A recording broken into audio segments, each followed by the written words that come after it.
देखिए बच्चों, आज हम एक नया टॉपिक अति अभिदान के विषय में पढ़ेंगे, जिसमें ब नंबर आवेदन की राशि आवंटन में समायोजित करने से संबंधित पढ़ेंगे। इसके पहले कंडीशन आ में हमने देखे कि आवेदन की अतिरिक्त राशि को जो है वापस लौटा दिया जाता था। इसमें जो है हम पढ़ेंगे कि कुछ अंशों को पूर्ण रूप से आवंटित किया जाएगा, कुछ अंशों को आंशिक रूप से आवंटित किया जाएगा और कुछ अंशों को थोड़ा भी आवंटित नहीं करेंगे, अर्थात शून्य आवंटन करेंगे, वापस कर दिया जाएगा। इस प्रकार से तीनों प्रकार के यहाँ पर कंडीशन यहाँ पे मिलेंगे।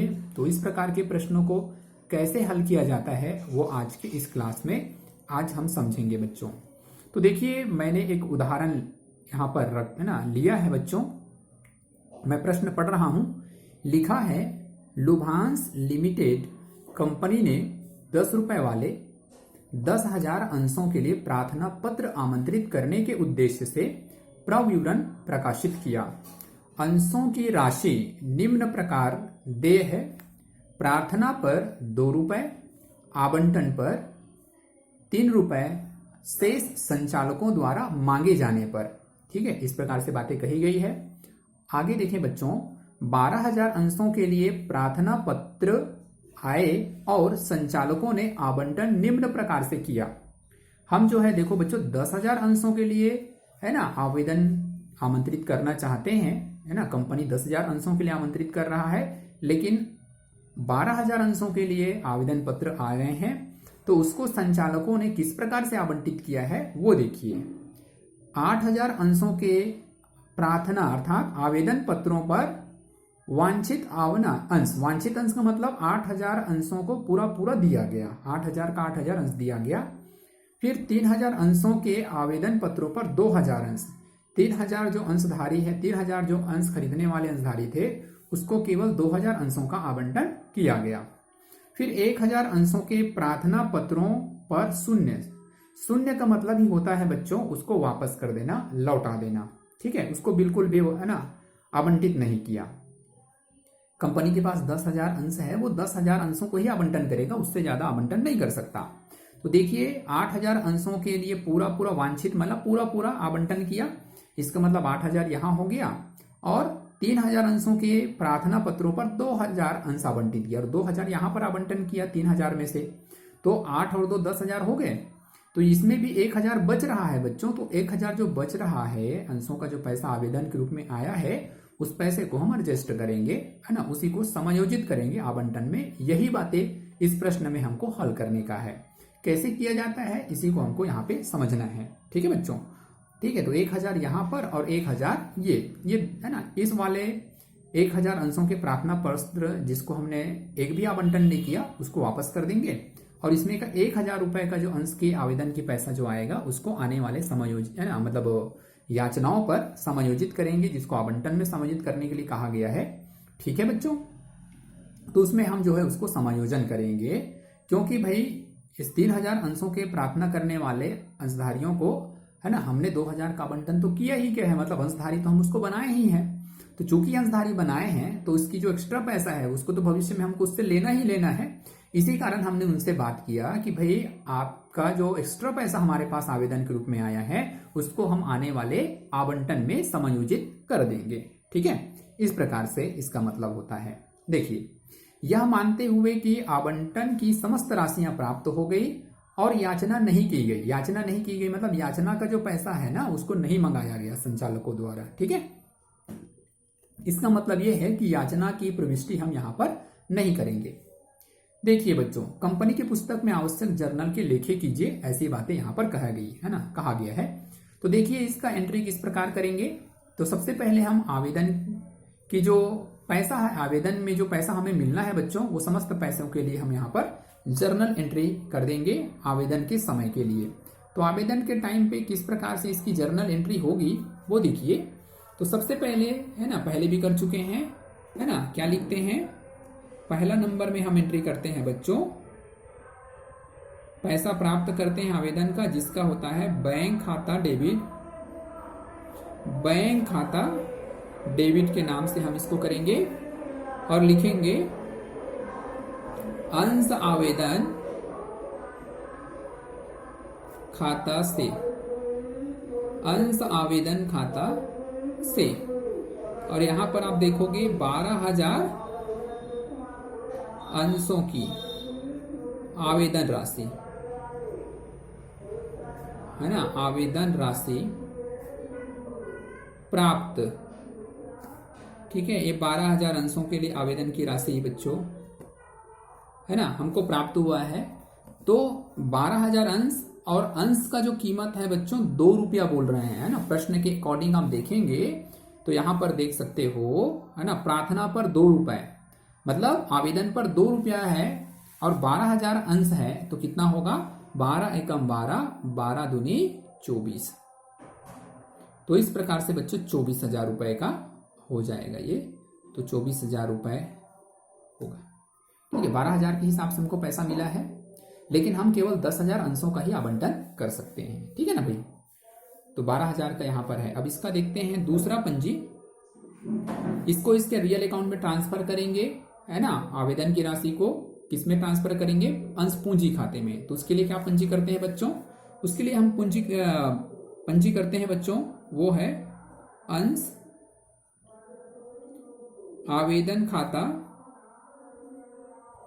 अंश आवेदन खाता डेबिट किया जाता है, और अंश पूंजी खाता से, अंश पूंजी खाता से। यहां पर हमारे पास चूंकि 10,000 अंश है बच्चों, तो 10,000 अंशों को की पैसे ही हम पूंजी खाते में ट्रांसफर करेंगे। तो 10,000 अंशों की आवेदन राशि अंश पूंजी खाता में हस्तांतरण, अंश पूंजी खाता में अंतरण। ठीक है, तो कितना होगा, आवेदन का राशि 2 रुपए है, तो 10,000 के हिसाब से कितना होगा बच्चों, वो हो जाएगा 20,000 रुपए का। तो ये 20,000 का अंतरण हम जो है अंश पूंजी खाते में ऐसे कर देंगे। ठीक है, उसके बाद जो है अगला जो बात है, तो इसके बाद जो है ना बच्चों, ये 2 पंजी करने के बाद जस्ट जो है जिस अंशों का हम आवंटन नहीं करते हैं, है ना, जिसने अंशों का हम आवंटन नहीं करते, जैसे यहां पर बोला गया कि 1,000 अंशों के प्रार्थना पत्र पर शून्य, अब है ना, शून्य मतलब है आवंटन नहीं किया गया, तो इसको वापस करेंगे, इसके पैसा वापस करेंगे। तो ये 2 पंजी जस्ट करने के बाद पैसा वापस करने वाला पंजी किया जाता है। जैसे हमने यहाँ पर प्राप्त किया तो बैंक खाता डेबिट, अंश आवेदन खाता से लिखे, तो वापस करने के लिए जस्ट इसी पंजी को हम अपोजिट कर देंगे। ठीक है बच्चों, और कितने अंशों को, है ना, शून्य आवंटन है 1,000 अंश, मतलब इसी को वापस कर रहा है, तो 1,000 अंशों के पैसा वापस हम करेंगे। ठीक है, तो देखिए इसके लिए हम क्या पंजी करेंगे, इसके लिए हम पंजी करेंगे बच्चों, तीसरा नंबर का पंजी वो हो जाएगा अंश आवेदन, अंश आवेदन खाता डेबिट बैंक खाता से, बैंक खाता से। और यहां पर आप नरेशन लिख देंगे 1,000 अंशों की आवेदन राशि वापस, है ना, 1,000 अंशों की आवेदन राशि आप वापस कर रहे हैं। ठीक है, तो 2 रुपया की दर से कितना हो जाएगा बच्चों, वो हो जाएगा 2,000, कितना, 2,000 रुपए हो जाएगा। अब यहीं पर देख लीजिए, हमको जो है 20,000 हम पूंजी खाते में ट्रांसफर किए हैं, 2,000 वापस कर दिए, तो कितना हो गया 22,000। अभी भी, और यहाँ पे है 24,000 हमने प्राप्त किया आवेदन में, तो 2,000 अभी भी बचा है। उसी 2,000 को जो है ना बच्चों आवंटन के समय समायोजित हमें करना है। ठीक है, आवंटन के समय आवंटन की राशि जब प्राप्त करेंगे तो उसी को समायोजित कर देंगे। ठीक है, तो देखिए अगला पंजी हम क्या करेंगे, आवंटन की राशि की मांग करेंगे बच्चों। तो उसके लिए पंजी हो जाएगा अंश आवंटन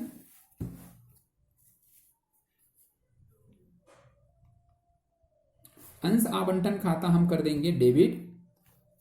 ठीक है, और अंश आवंटन खाता हम डेबिट करेंगे बच्चों अंश पूंजी खाता से। यहां पर अब मैं नरेशन नहीं लिख रहा हूं, नरेशन आप लोग लिख देंगे कितना, वही है 10,000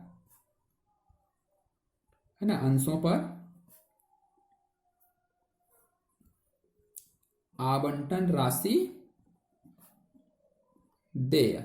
ठीक, तो कितना हो जाएगा, इसका जो दर है बच्चों आवंटन का वो 3 रुपए है, तो 3 रुपए के हिसाब से 10,000 का हो जाएगा 30,000। ठीक है, 30,000 रुपए। अब हम इस राशि को प्राप्त करेंगे, तो ध्यान यहां पर यही रखना है कि प्राप्त करते समय कि हमारे पास कुछ पैसा पहले से आ गया है, तो हमें 30,000 नहीं मिलेंगे, 2,000 पहले से आ चुका है, उसी को समायोजन करेंगे। ठीक है, तो उसके लिए पंजी क्या होता है बच्चों, देखिए उसके लिए हम पंजी अब यहां पर करेंगे बैंक खाता डेबिट, है ना, और दूसरा लिखेंगे बच्चों अंश आवेदन खाता डेबिट,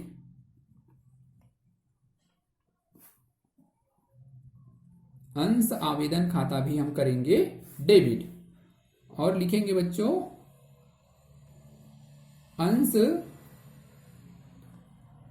आवंटन खाता से, अंश आवंटन खाता से। अब यहां पर देखिए हमें अंश आवंटन खाता से 30,000 रुपए क्रेडिट में पहले लिख देना है। अब इस 30,000 की डिटेल यहां पर लिखेंगे। आवेदन के रूप में हमारे पास 2,000 रुपये पहले से आ चुका है, ठीक है ना, जो कि मैंने अभी ऊपर समझाया था आपको, 22,000 होता है ना, ये दोनों को 22,000 होगा, है ना भाई। हमारा अधिकार था 20,000 लेने का, 24,000 आ गया, उसमें से 2,000 वापस किया तो 2,000 बचा था, उसी का हम यहाँ पर समायोजन कर रहे हैं। ठीक है, 2,000 ये, तो कितना 30,000 में से 2,000 पहले से मिल चुका है, तो अब कितना मिलेंगे, तो अब हमको मिलेंगे बच्चों 28,000। ठीक है, तो इस प्रकार से इसकी एंट्री हम कर देंगे 28,000 रुपए। और नरेशन जो है यहां पर आप इसी को पूरा लिख देंगे, क्या नरेशन लिख देंगे, है ना, 10,000 अंशों पर आवंटन राशि प्राप्त एवं आवेदन की अतिरिक्त राशि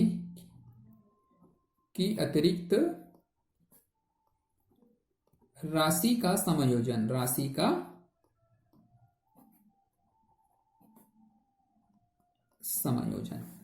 ठीक है, इस प्रकार लिख देंगे आवेदन की अतिरिक्त राशि का समायोजन। और इस प्रकार से ये सवाल हमारा यही कंप्लीट हो जाता है। ठीक है बच्चों, तो इस प्रकार से इसको आपको हल करना रहेगा और बहुत ही इजी है, बस इससे कठिन आता ही नहीं है, बहुत इजी, आराम से आप कर सकते हैं बच्चों। तो ठीक है, इसके बाद भी अगर किसी प्रकार के कुछ डाउट्स रहेंगे तो आप हमसे क्लियर कर लेंगे। ठीक है, आज के लिए बस इतना ही।